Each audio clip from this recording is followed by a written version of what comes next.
XT English Channel, off Dunkirk. Day, May 26, 1940. Aerial shot. The sea is gray, churning. The French coast is a line of black, diseased smoke. Not one plume, but a continent of it, blotting out the horizon. The air thrums, a deep, malignant drone. May 1940. The German blitzkrieg, the lightning war, had struck with paralyzing speed. Poland had fallen.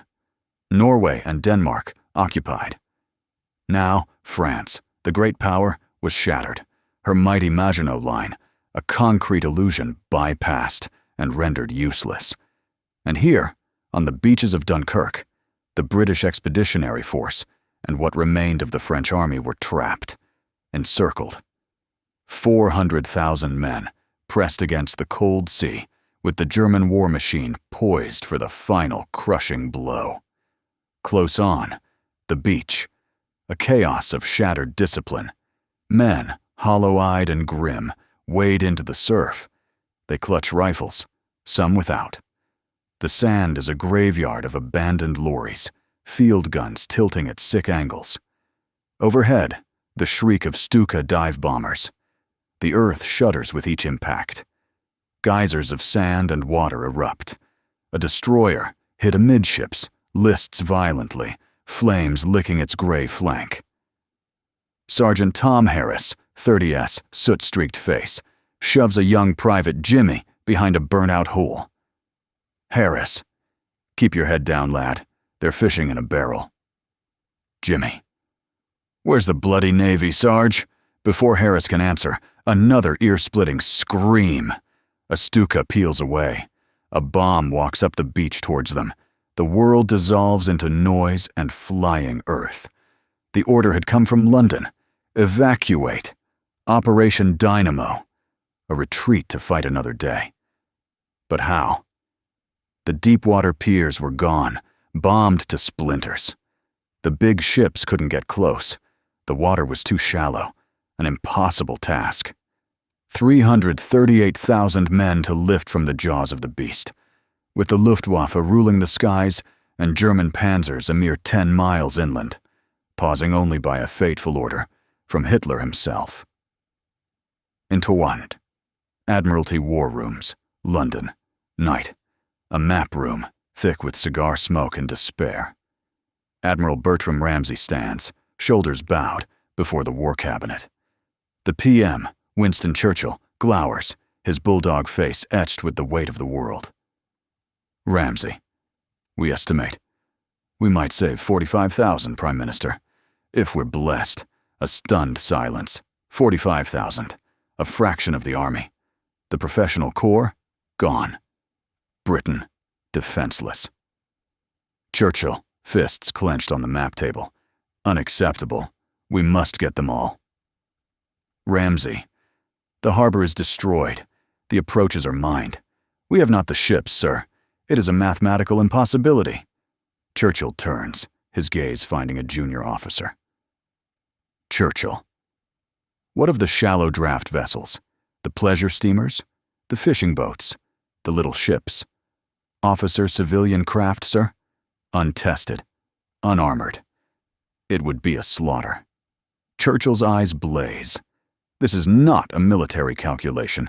It is a moral one. Churchill, then we shall make the mathematics bend. Send the word. Every vessel that can float and cross the channel must assemble. At Sheerness. At Ramsgate. Every lifeboat, trawler, yacht, and Thames barge. We shall call upon the people. A decisive leader, faced with the abyss. His authority, forged in the fire of this crisis, was absolute. He did not command a fleet. He summoned a nation.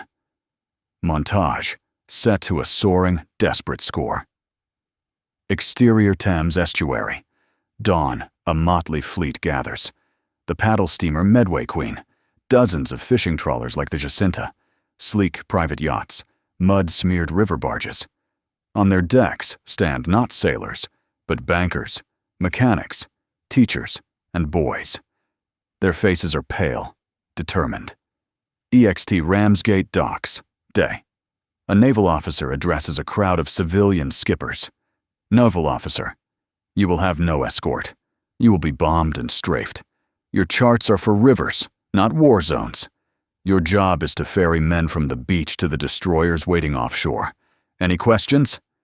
A grizzled fisherman, Captain Arthur Lyle, spits. Captain Lyle. Aye. What are we waiting for? Exterior the channel. Day. The little ships putter into the open sea, a vast, vulnerable, glorious armada. From above, the Luftwaffe's Messerschmitts scream down. A yacht explodes, vanishing in a blossom of fire and splinters. They came. Not one decisive leader, but 10,000. Each master of their tiny deck, their authority validated by the simple, brutal need of the men on that beach. Dunkirk Beach, later chaos. The air reeks of cordite, salt, and fear. Sergeant Harris and Jimmy are waist-deep in icy water, helping shove a rowboat laden with wounded.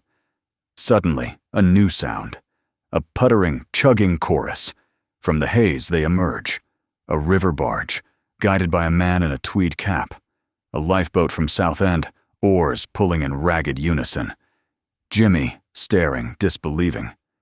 Blimey. Is that someone's dinghy? Captain Lyle's trawler, the Morning Star, grounds itself in the sand.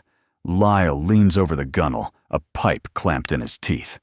Captain Lyle. Oi! You lot planning a seaside holiday or what? Get aboard! I haven't got all day! A ragged cheer goes up, a spark in the darkness. The men begin to move, not as a routed mob, but as an army again. They form human chains into the surf, passing the wounded hand to hand onto the little ships. The miracle of Dunkirk was not one of victory, but of salvation. It was a pact. The soldier's duty was to survive. The civilian's duty was to cross hell to fetch him.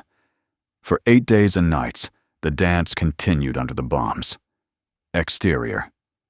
Dunkirk Mole, the breakwater. Night. A long, fragile concrete finger stretching into the dark sea. Men are filed along it in silent, exhausted lines. A destroyer is tied alongside. Tom Harris is at the gangplank, ushering men on. A colossal crump. A near miss. The destroyer shudders. The mole rocks. Men are thrown into the black, oily water. Harris, clinging to a stanchion, sees Jimmy struggling, disappearing under the surface. Without a thought, Harris plunges in. The water is freezing, thick with debris. He finds Jimmy's collar, drags him up. They gasp, treading water. The destroyer is pulling away. Damaged. Harris, spitting oil. Hold on, Jimmy, just hold on! A small shape bumps against them. A rowboat. A teenage boy, his face white with terror, but his jaw set, pulls them in. In the end, they did not save 45,000. When the last gunboat left on June 4th, they had saved over 338,000. The army lived. Britain would fight on. But as the little ships turned for home, bearing their exhausted, grateful cargo, a greater shadow fell. Exterior, white cliffs of Dover. Day, June 4th, 1940. The surviving ships straggle into port. On the cliffs, a crowd has gathered. They see the men disembarking, blankets draped over shoulders, uniforms stained and torn. They begin to cheer. Churchill watches from a car, his face unreadable. Interior, House of Commons. Day, June 4th, 1940. Silence, absolute and heavy. Churchill stands at the dispatch box. The victory of the rescue is already overshadowed by the colossal defeat in France. He speaks, not of triumph, but of the grim road ahead. Churchill, voice gravelly, unwavering. We shall fight on the beaches. We shall fight on the landing grounds. We shall fight in the fields and in the streets. We shall fight in the hills. We shall never surrender. The Battle of France was over.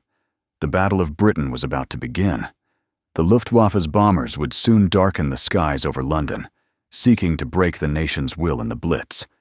But the men who came back from Dunkirk would form the hardened core of the armies that would one day return.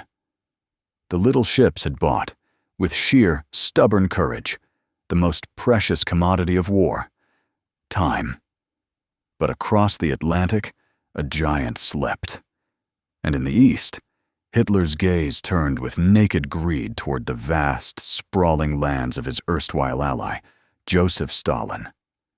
The lightning war was about to strike the largest nation on Earth, and in the frozen hell that would follow, a different kind of battle cry would be forged, not of rescue, but of utter, relentless sacrifice. Final shot. Churchill finishes his speech. He does not smile. He turns and walks out of the chamber, the weight of the coming storm on his shoulders. The camera holds on the empty podium. Impossible odds. Desperate men. One decisive leader. Dunkirk was the proof. But the cry of freedom had only just begun to echo. The next test would be in the skies over England, and in the bloody snow of a city on the Volga.